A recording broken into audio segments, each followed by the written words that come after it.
Corvus is a single-target focused Dynamo character. She starts slow, but once she's online, the damage gets stupid really fast. She sees most of her value in main's Bulletin, where fights are long enough for her ramp to fully matter. That said, regardless of mode, she absolutely wants a planned rotation. You also need to know what you're doing when enemies have array mechanics, since those can periodically wipe Dynamo Array and mess with your setup. Like most Dynamo characters, her kit looks like a wall of text, and it can feel overwhelming at first, but honestly, once you actually play her, it's not that complicated. If I had to boil her gameplay down to one idea, it's this: make her follow-ups hit as hard as possible. Before we get into how her damage actually works, we need to talk about her ramp up. She has two separate ramping systems. One is a stacking buff on herself, and the other is a debuff she applies to the enemy. Let's start with the debuff, as this is the easier part of her kit. When you use her channeling skill, Corvus marks the target with a special debuff.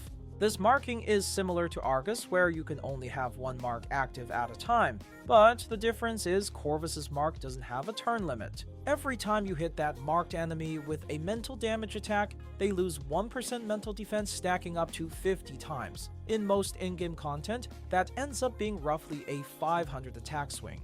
Outside of manually channeling onto a new target, the mark will also transfer automatically when the marked enemy is defeated, jumping to the enemy with the lowest HP percentage, with bosses taking priority.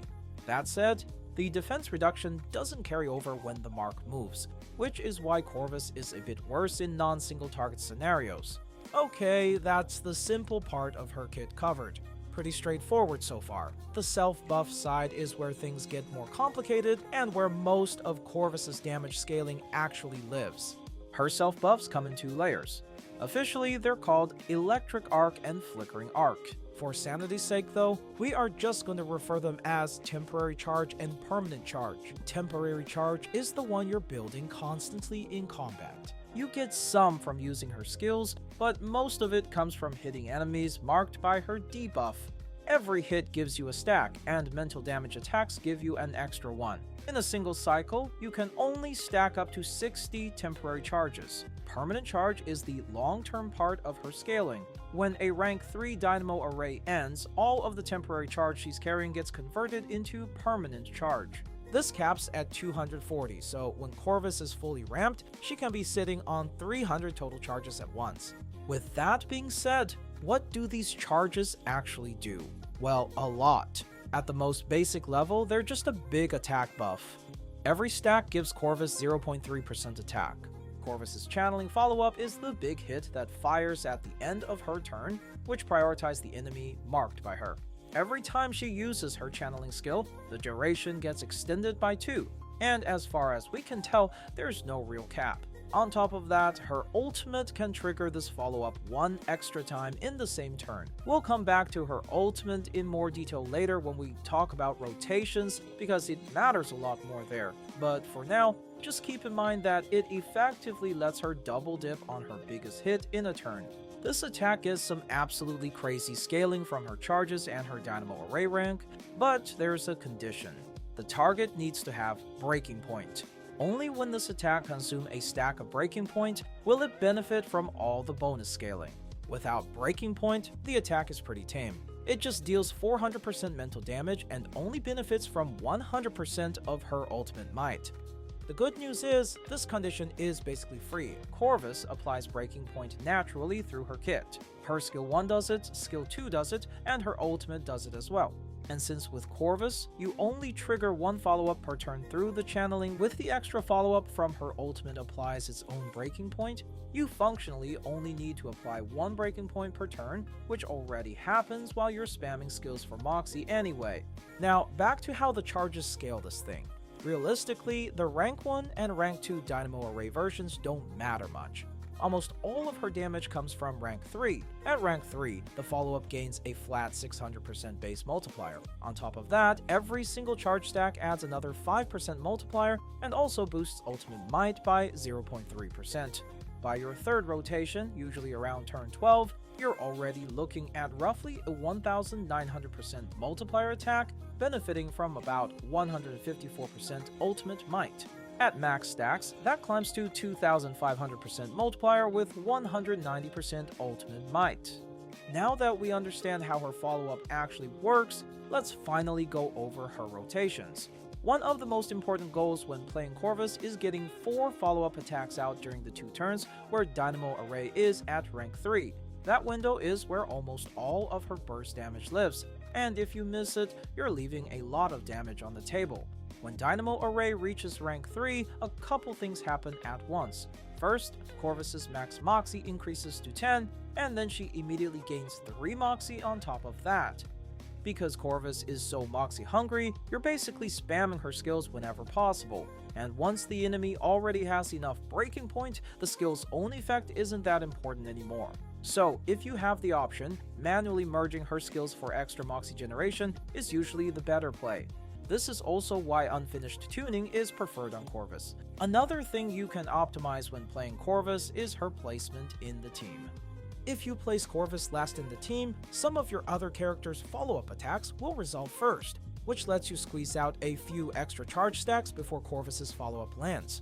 One last thing rank 3 Dynamo Array gives her is full control immunity. While it's active, she can't be controlled at all, and when it reaches rank 3, it also immediately cleanses any existing control effects on her. I know this video's already pretty long, but there's one more thing we need to cover, and that's Dynamo Generation. If you're running Corvus in a full 3 Dynamo team, maintaining a clean 4-turn rotation is pretty easy.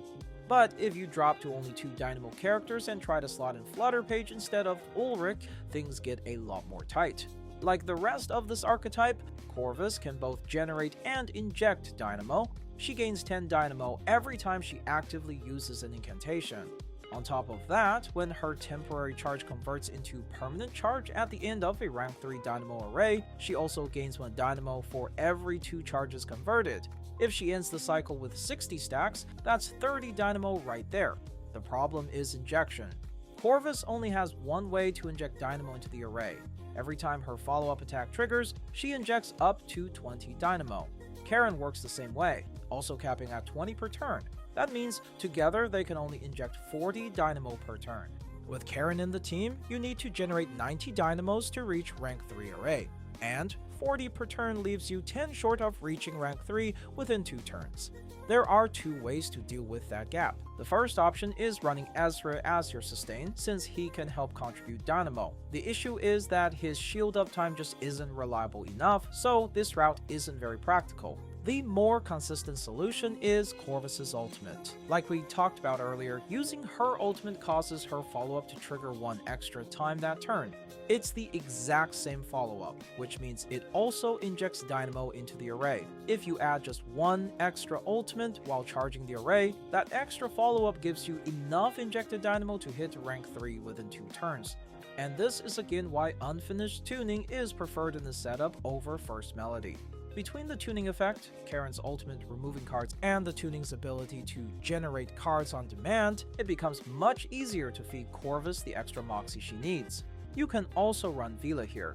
She has enhanced buffs for mental characters, and more importantly, she can funnel Moxie to allies, which helps smooth out the rotation just a bit more. Now that we've pretty much covered everything about how to play Corvus, it's finally time to look at how to actually build her. As usual, here's the resonance code. You can just copy it directly from the description or the pinned comment. If you want to unlock her frequency, the elucidation is preferred, since she scales extra hard with ultimate might. For her Psycube, things are a bit more interesting than usual, as her signature actually gets outperformed by On the Hand of Time.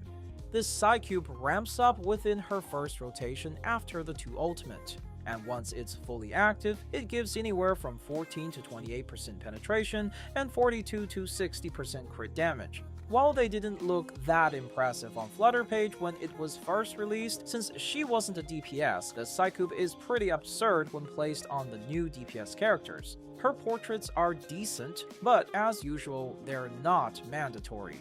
P1 increases her max penetration to 100%, which is solid, but it takes time to fully come online. It also makes her ultimate apply 2 breaking point instead of 1, which only really matters once you have P2. That's because P2 increases the number of follow-ups triggered by her ultimate from 1 to 2. P3 through P5 are all straightforward damage increases toward her follow-up attacks. And that's Corvus, a single target DPS that just keeps getting stronger the longer the fight goes. She's a bit restrictive, sure, but she's basically the new Windsong. With that said, what are you pulling Corvus for? Are you someone who loves pushing high scores in main's Bulletin, or are you picking her up for something else? Let me know in the comments down below. I'd love to hear your thoughts.